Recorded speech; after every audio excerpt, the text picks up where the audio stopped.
Aku Rizky, mahasiswa angkatan 2005, salah satu kampus di Jatinangor, Jawa Barat. Yang akan aku ceritakan kali ini adalah peristiwa yang aku alami sendiri pada tahun 2006. Begini ceritanya. Seperti mahasiswa lain yang berasal dari luar daerah, di mana letak kampus berada, aku yang berasal dari Sukabumi harus ngekos juga. Tempat kosku nggak terlalu jauh dari kampus, masih bisa dijangkau dengan jalan kaki untuk pulang pergi kuliah. Dan sama juga dengan sebagian besar anak kos lainnya, aku juga mengandalkan transportasi umum kalau harus ke tujuan agak jauh. Salah satunya angkot. Ngomong-ngomong soal angkot, boleh dibilang aku sangat jarang menggunakannya, karena tempat kos berada di tengah-tengah. Jadi kalau mau kemana-mana masih bisa dijangkau dengan berjalan kaki. Kalau mau ke tempat tujuan jauh, naik apa dong? Nah, kalau melihat letak di mana Jatinangor berada, yaitu di antara kota Bandung dan Sumedang, aku dan teman-teman, kalau memang ingin bepergian cari hiburan ke kota besar, akan lebih memilih ke Bandung. Untuk menuju Bandung, kami akan menggunakan bis Damri sebagai alat transportasi. Karena kalau naik angkot, entah kapan akan sampai, abadi macetnya. Ya, begitu aku jarang naik angkot kalau nggak terpaksa. 15 tahun yang lalu, Jatinangor masih terbilang sepi, belum seramai sekarang. Angkot masih belum banyak jumlahnya. Angkot juga masih sedikit penumpangnya. Jarang sekali aku melihat angkot yang penuh penumpang. Kenapa aku sampai memperhatikan penumpang angkot waktu itu? Ada alasannya. Jadi gini, pada semester awal aku kuliah, sempat beredar cerita seram mengenai angkot. Ya, namanya cerita seram. Pasti akan cepat menyebar di kalangan mahasiswa dan masyarakat sekitar. Waktu itu beredar cerita yang katanya di sekitaran Jatinangor ada angkot setan. Angkot setan? Ya, angkot setan. Ceritanya yang berawal dari katanya ada mahasiswi yang ditemukan pingsan di pinggir jalan pada malam hari. Usut punya usut, sebelum pingsan dia naik angkot dari arah Cilenyi mau menuju Jatinangor. Ternyata angkot yang dia tumpangi berisi hantu atau setan atau jurik atau apalah sebutannya. Lalu mahasiswi ini ketakutan setengah mati sampai akhirnya jatuh pingsan. Aku sih percaya nggak percaya dengan cerita itu, tapi tetap seru aja kalau ada teman yang menceritakannya lagi. Hitung-hitung hiburan. Tapi sikap skeptisku itu berkesudahan ketika akhirnya aku mengalami sendiri. Mengalami sendiri kejadian seram di dalam angkot. Kejadian yang masih aku ingat detailnya sampai hari ini. Angkot setan di Jatinangor. Waktu itu awal tahun 2006, aku pulang mudik ke Sukabumi karena memang ada libur panjang. Cukup lama aku di rumah sebelum akhirnya harus kembali lagi ke kampus Jatinangor.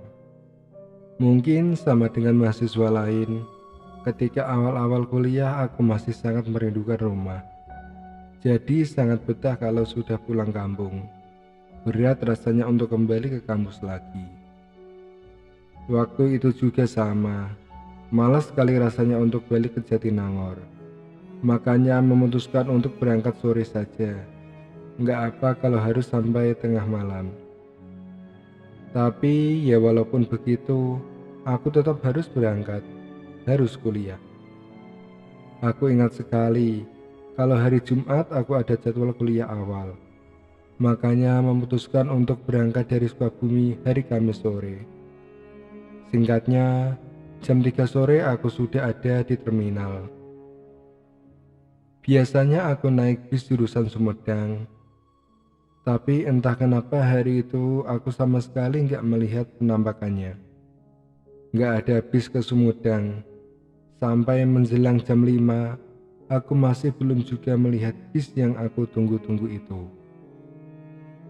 Ah, daripada sampainya tengah malam, naik bis Garut aja ah. Begitu pikirku dalam hati. Ya sudah, karena sudah jam 5 lewat, akhirnya aku naik bis arah ke Garut. Nantinya aku akan turun di ujung tol Cilenyi. Dari situ akan naik ojek ke tempat kos, atau kalau masih ada aku akan naik angkot. Begitulah rencananya. Kamis itu cuaca Sukabumi gerimis seharian. Mendung sudah pasti jadi kepastian. Aku pikir hanya di Sukabumi saja yang seperti itu, tapi ternyata enggak. Sepanjang jalan hujan tak berkesudahan, dan intensitas ringan sedang. Bis Garut yang aku tumpangi ini enggak terlalu penuh, mungkin karena saat itu bukan akhir pekan. Perjalanan akan memakan waktu 4-5 jam. Perkiraanku paling lambat jam 11 sudah sampai. Tapi ternyata meleset. Jam setengah 11 aku masih di Ciranjang. Jangankan Jatinangor, Bandung pun masih jauh. Itu terjadi karena sebelumnya ada kecelakaan yang menyebabkan kemacetan panjang. Untunglah, selepas itu perjalanan perlahan mulai lancar walau masih agak tersendat. Sementara itu, di luar masih hujan, gerimisnya terus turun. Gelapnya malam menjadikan aku nggak bisa menikmati pemandangan. Jadinya tidur yang ada. Apalagi setelah lepas dari kemacetan, aku semakin terlelap. Aku kaget lalu terbangun, mendengar teriakan keras kondektur kalau bis sebentar lagi akan sampai di ujung jalan tol Cilenyi. Melihat jam tangan, ternyata sudah jam 1 lewat sedikit. Lama amat perjalanan, masa sampai Cilenyi jam 1? Aku terheran-heran setelah nyawa sudah terkumpul semua. Ya sudah, aku lalu bersiap-siap untuk turun. Karena bis ini jurusan Garut, jadi kalau aku diperhatikan, penumpangnya kurang lebih masih sama jumlahnya. Belum banyak berkurang. Mungkin nanti di Cilenyi akan banyak yang turun bis bersamaku. Selanjutnya, roda bis terus berputar menggelinding menyusuri jalan tol Padalunyi. Kecepatannya berkurang perlahan karena nggak jauh di depan sudah terlihat gerbang tol terakhir. Oh iya, ternyata hujannya rata. Sampai di titik ini pun di luar masih hujan. Cukup lebat malah. Aku sudah berdiri dari duduk dan benar dugaanku. Ternyata memang banyak penumpang yang akan turun di tempat yang sama. Gak banyak sih, ada beberapa. Tapi melihat itu aku jadi agak lega karena gak akan sendirian di tempatku turun nantinya. Sekali lagi aku melihat jam tangan, sudah pukul 1:10. Setelah melewati gerbang tol, mungkin sekitar 2 atau 3 menit kemudian bis akhirnya berhenti. Waktu itu, perhentian bis di ujung tol Cilenyi hanya di pinggir jalan, di depan warung-warung kecil, bukan di terminal. Dalam keadaan hujan deras, aku akhirnya turun dari bis bersama dengan beberapa penumpang lain. Kami berlarian menuju arah berbeda, menghindari hujan deras supaya nggak basah kuyup. Aku bersama 2 orang penumpang lain kemudian berteduh di depan warung kecil pinggir jalan yang sudah tutup. Sementara itu, bis yang aku tumpangi melanjutkan lagi perjalanannya. Beberapa menit lamanya kami berdiri berteduh, sampai akhirnya nggak lama kemudian ada 2 motor ojek datang mendekat. Aku masih berharap masih akan ada angkot, dan melihat hujan juga semakin deras. Nggak terlalu bersemangat melihat 2 ojek itu, lalu membiarkan 2 orang yang bersamaku untuk pergi naik 2 ojek, meninggalkanku sendirian. Ya, Akhirnya aku sendirian, karena memilih tetap berdiri berteduh di depan warung gelap, dengan masih berharap ada angkot yang akan lewat. Saat itu, mungkin karena hujan deras dan sudah lewat tengah malam, suasananya sangat sepi. Kendaraan yang lewat melintas hanya sesekali, begitu terus selama beberapa menit ke depan. Lalu, entah hanya perasaan saja atau gimana, tapi aku merasa kalau tiba-tiba suasana semakin sepi dan hening. Mengesampingkan suara hujan, sama sekali nggak ada pergerakan atau suara lainnya. Berdiri di bawah atap warung, bukannya aku jadi kering tanpa terkena air hujan, tapi malah tubuh tetap basah terkena cipratannya. Menit berikutnya, suasananya jadi tambah seru ketika angin mulai bertiup kencang, membuat air hujan jadi lebih sering lagi mampir di badan. Ah, aku jadi menyesal kenapa tadi nggak naik ojek saja, malah memilih terus tabah menunggu angkot. Yang harusnya aku sadar kalau saat itu hampir mustahil ada angkot yang lewat. Entah apa yang ada di pikiranku saat itu. Detik berganti detik, menit berganti menit, aku belum juga melihat ada kendaraan lewat, sepi, kosong. Tapi, ketika mulai meratapi nasib, akhirnya aku melihat dari kejauhan ada kendaraan yang muncul mendekat. Kilatan cahaya lampu yang agak terlalu terang seperti berjuang mati-matian menembus gelap dan derasnya air hujan. Aku yakin itu lampu mobil kecil kalau melihat dari bentuknya. Terus aku perhatikan lampu mobil berjalan ke arahku, mendekat dan semakin mendekat. Hujan deras membuat aku belum juga melihat sang empunya lampu dengan jelas. Semoga ini angkot, begitu harapanku dalam hati. Ah, ternyata benar, itu angkot. Ketika sudah tinggal beberapa meter jarak kami, aku sudah bisa memastikannya. Lalu angkot ini berhenti persis di hadapan. "Kampus Unpad, Pak?" tanyaku kepada sopirnya. Pak sopir mengangguk, lalu aku masuk ke dalam angkot. Walaupun kursi depan kosong, tapi aku memilih untuk duduk di belakang. Entah apa alasannya waktu itu. Setelah sudah di dalam, aku akhirnya tahu kalau angkot ini dalam keadaan kosong. Penumpangnya hanya aku seorang. Karena itulah aku memilih untuk duduk di dekat pintu. Nggak apalah terkena air hujan. Toh sudah nyaris basah kuyup sejak dari warung tadi. Sepertinya Pak sopir nggak berniat untuk menunggu penumpang lain. Setelah aku naik, dia lalu menjalankan mobilnya walau perlahan. Dalam derasnya hujan, kami menembus malam, menyusuri jalan yang masih saja sepi. Sama sekali nggak ada kendaraan. Ah, mungkin karena sudah malam dan hujan deras pula. Begitu pikirku dalam hati ketika melihat itu semua. Melihat kalau sama sekali nggak ada kendaraan lain di jalan, kecuali angkot yang sedang aku tumpangi ini. Aneh sih, tapi ya sudahlah. Ada satu keanehan lagi. Aku merasakan kalau angkot berjalan sangat-sangat pelan. Tapi itu terjadi mungkin karena angkot dalam keadaan kosong. Jadi Pak sopir berjalan pelan supaya dapat penumpang nanti di depan. Mungkin begitu. Sementara di luar, hujan masih turun dengan derasnya. Aku terus saja melihat ke depan, memperhatikan jalan. Di kejauhan aku sudah melihat ada lampu lalu lintas atau lampu merah, atau stopan, kalau kata orang Bandung.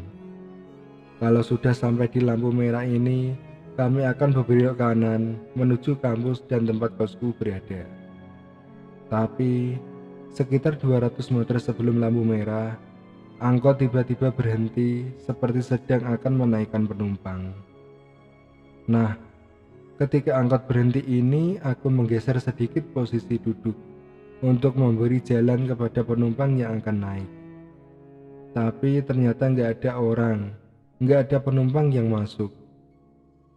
Nggak ada yang naik pak, nggak ada orang. Begitu aku bilang ke Pak Sopir setelah celingak-celinguk memperhatikan sekitar. Lalu Pak Sopir menjawab pendek, "Ayah," begitu katanya, sambil terus melihat ke depan, nggak menoleh ke arahku. "Ah, mana penumpangnya sih? Orang nggak ada juga," sungutku dalam hati. Setelah berhenti sebentar, angkot kemudian berjalan lagi, berjalan pelan. Aku yang masih kebingungan kembali melihat ke depan, memperhatikan jalan. Tapi belum juga sampai lampu merah, lagi-lagi angkot berhenti.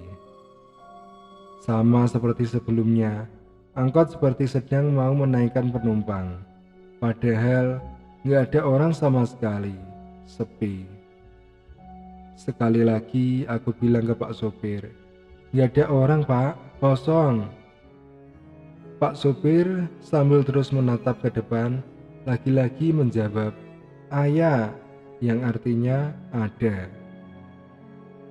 Aku semakin bingung, mana penumpangnya sih? Sama, lalu angkot kembali berjalan. Bedanya, kali ini jalannya lebih cepat, nggak pelan seperti sebelumnya.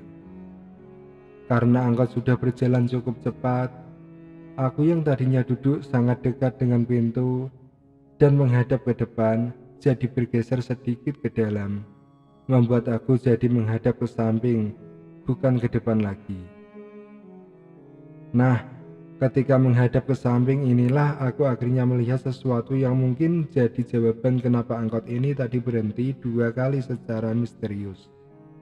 Aku kaget nggak terkira, merinding sejadi-jadinya, karena ternyata sudah ada 2 penumpang di dalam. Mereka duduk di belakang, berhadapan, keduanya laki-laki. Kapan mereka masuk? Aku yang duduk di samping pintu sejak tadi nggak melihat mereka sama sekali. Sementara itu, angkot berjalan semakin cepat. Aku yang mulai semakin ketakutan, sudah nggak lagi memperhatikan jalan. 2 lelaki ini terus menundukkan wajah, sementara aku memandang mereka sesekali. "Kiri pak, kiri," begitu aku bilang ke Pak Supir. Akhirnya memberanikan diri untuk minta angkot berhenti.